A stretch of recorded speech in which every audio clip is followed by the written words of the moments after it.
कोई गोरी चमड़ी वाला गोरा अमेरिका में बैठकर भारत के प्रधानमंत्री की बेइज्जती कर रहा है और तुम लोग उस बेइज्जती को बर्दाश्त कर रहे हो। असदुद्दीन ओवैसी का एक बयान और उस पर छिड़ गई बहस।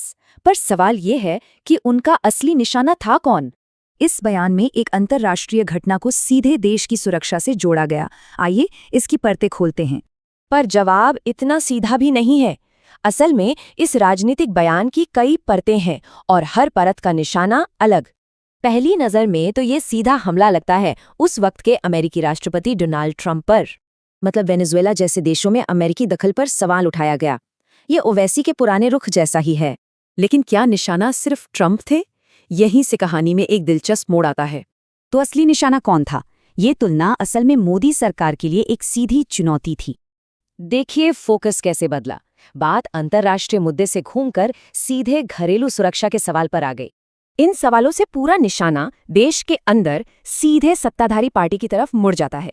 तो मतलब साफ है, एक इंटरनेशनल मुद्दे को घरेलू राजनीति का हथियार बना लिया गया। पर बात यहीं खत्म नहीं होती, एक और बड़ा निशाना भी था। तो एक घटना से शुरू होकर बात सरकार पर सवाल और फिर भारत अमेरिका नीति पर आ पहुंची। ये सिर्फ नेताओं पर हमला नहीं, बल्कि भारत अमेरिका संबंधों की बुनियाद पर ही एक बड़ा सवाल है। तो कुल मिलाकर ये एक तीर से कई निशाने साधने वाली बात हो गई। तो टारगेट कोई एक इंसान नहीं, बल्कि पूरा सिस्टम और उसकी नीतियां थी। ये एक क्लासिक उदाहरण है कि कैसे अंतर्राष्ट्रीय मुद्दों की आड़ में घरेलू राजनीति पर वार किया जाता है।